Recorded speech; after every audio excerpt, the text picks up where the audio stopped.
It's starting to look a little bit like spring here in Michigan, and with the first day of spring fast approaching, I decided to go with a woodland forest theme for my March bullet journal setup, although this wasn't the original theme I had in mind. The first idea I had for this theme was more along the idea of a scientific field note journal and was going to include both stickers and hand-drawn aspects, but as I started planning and drawing out the theme, I decided to go in a more casual direction instead.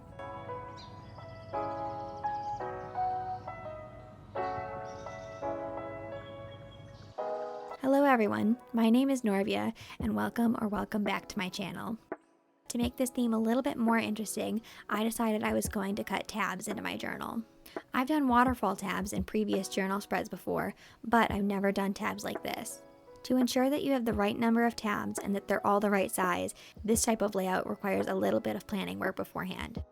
As you can see, I drew lines on each page detailing where I should cut and where I should not cut. I also counted the number of pages this theme was going to take up and decided that 7 tabs was just the right amount for me.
After cutting out the tabs, I'm moving on to my quote and cover spread.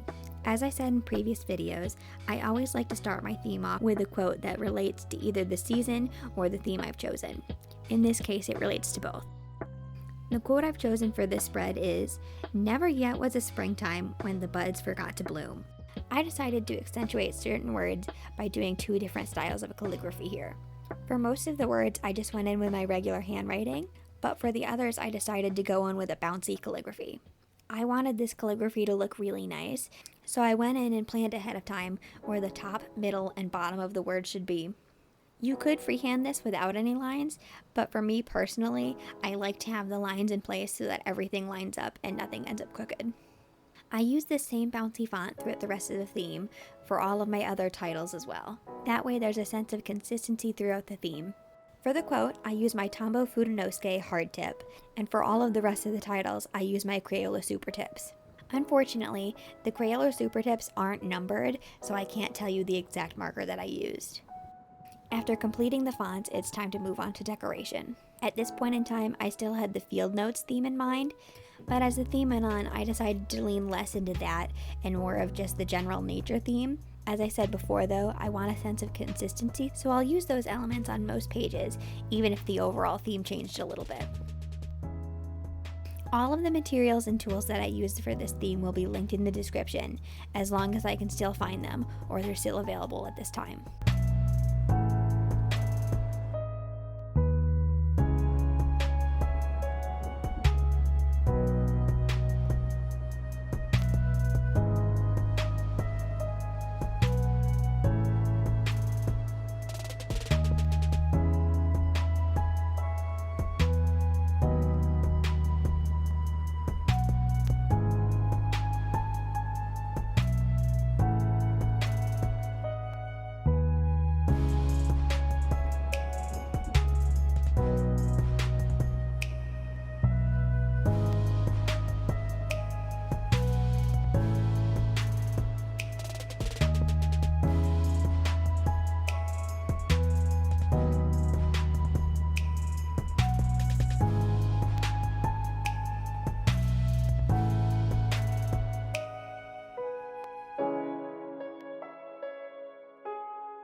Then I flipped the page to begin working on my calendar spread. For this month, I decided that the calendar would take up only one page.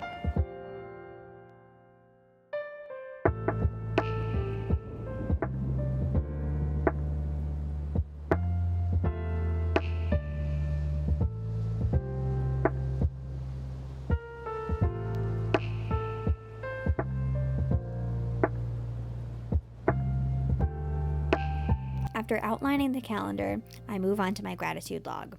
The numbers 1 through 31 are drawn down the left side of the page. I'll have a space of 1 line for each day to write something that I'm grateful for. I started including this page in the middle of my last bullet journal, and I've seen that it's a great help to both my mental health and my moods.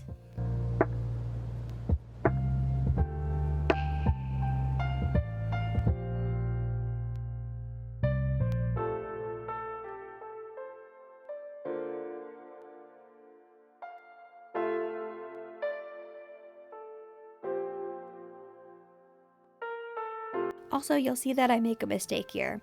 As I start numbering each box, at the end, I'll notice that I only have 30. I quickly look at my calendar on my phone, and it's a very easy fix of just adding one more box at the end.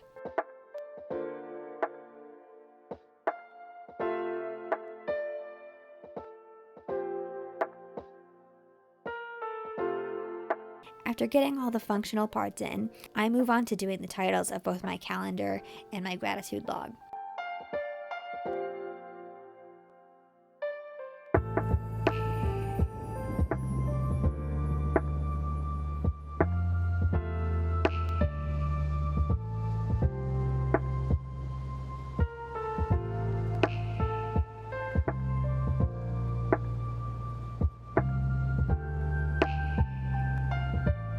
After that, I move on to decorating. I decided to decorate each tab as I got to that page instead of doing them all at once. To decorate the tabs, most of the time I used washi tape. However, when I ran out of washi tapes that I used in the spread, for one tab, I used origami paper instead.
Next, I start working on my mood and habit trackers. I start on the right page by outlining my boxes that will contain the calendars for each of my habits. For this month, I decided to draw 8 boxes for 8 different habits. Depending on the month, I usually track anywhere from 6 to 9 habits. However, I find that 6 habits is usually too little and 9 is usually too much. Tracking 8 habits is usually the sweet spot for me.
After drawing out the outlines, I move on to the left page for my mood tracker. For this mood tracker, I'm drawing out 31 swatches of color, and on the bottom of the page, I'll have a key detailing 6 different images and what I want them to represent. As I go throughout the month, each color swatch will get a symbol drawn on top of it.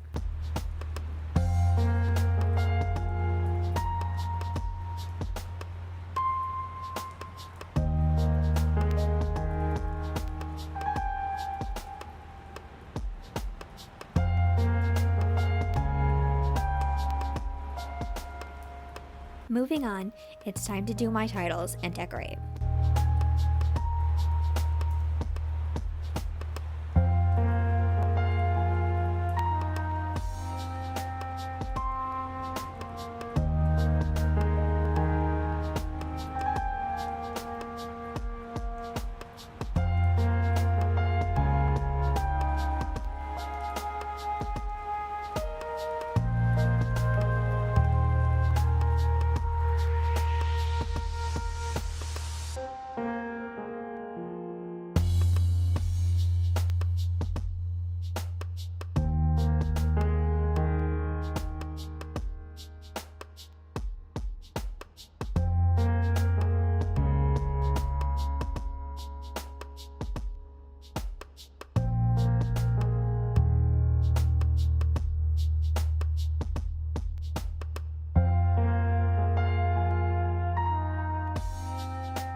Flipping the page, I move on from my monthly spreads into the weekly spreads.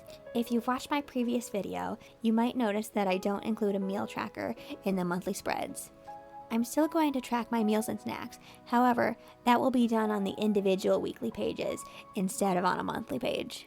I start by outlining 7 different columns, one for each day of the week. Then each column is divided up into 3 sections. The top section is a spot for me to track what events are taking place each day or what priorities I need to tackle. The middle section will contain all of my daily tracking, and the final section is where I'll do my meal tracking.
For the rest of my weekly spreads, I've decided to outline a specific space that will contain my meal tracking that is separate from the other daily boxes.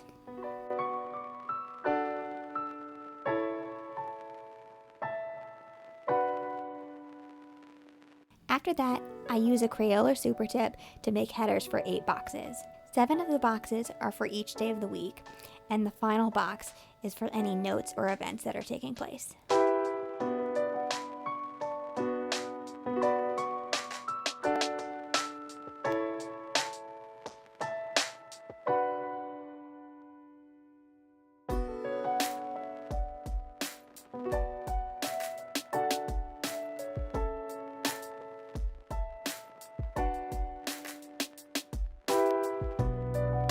For this spread, most of the decoration takes place on the left-hand side. However, there are some stickers scattered throughout the rest. I wanted to have one continuous line of the origami paper to start out, but my paper wasn't long enough to fit the whole page. To make this work, I ripped the section I wanted first, then lined it up with the remaining origami paper, and ripped the next piece so that both ends matched. After that, I was able to glue the origami sheet down and trim off the extra bits. Then I was able to add my stickers over top.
Flipping the page, this weekly spread will be very similar to the last one. It will contain a spot specifically for meal tracking and 8 boxes for the days of the week and my notes.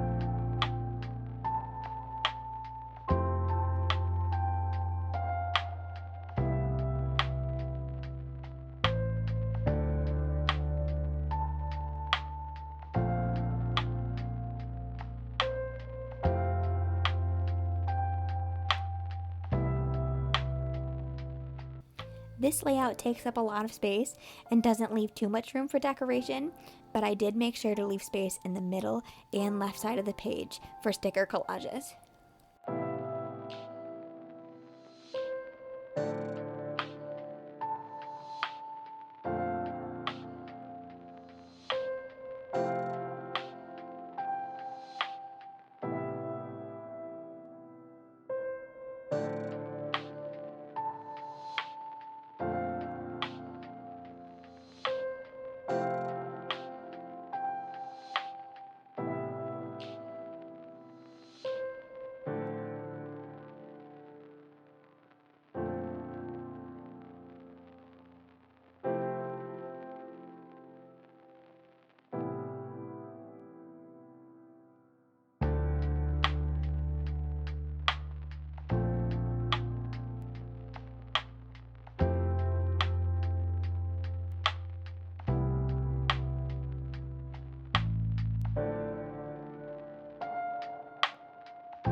Finally, I'll move on to the last spread of my March theme.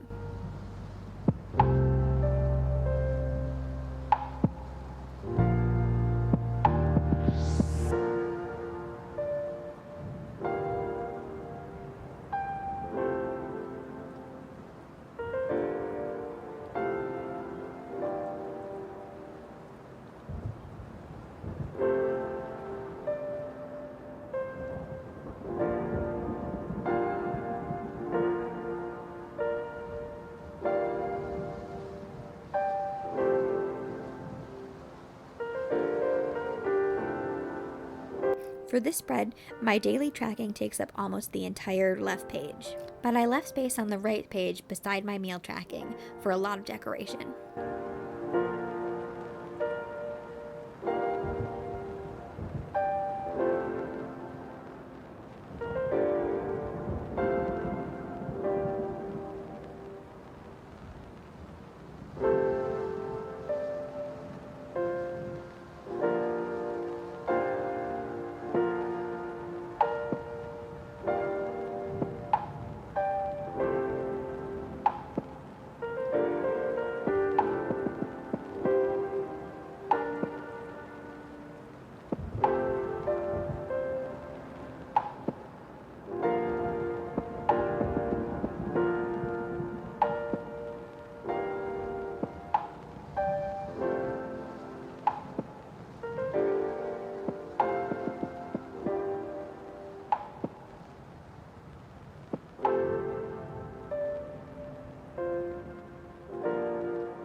As I decorate this last tab, I'm sure you'll notice the blank page behind it and the sticky note on it. In the middle of the month, I'm taking a trip to see some friends from my old college, and I'm really excited about it. I'm going to use those 2 pages as a spot for memory keeping from the trip.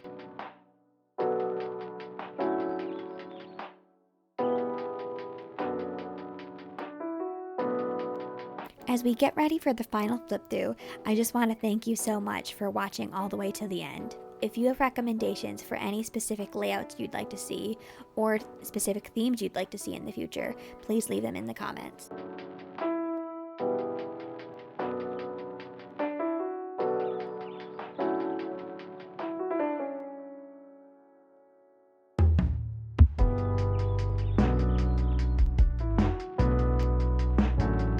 Again, thank you so much for watching, and I'll see you in the next video.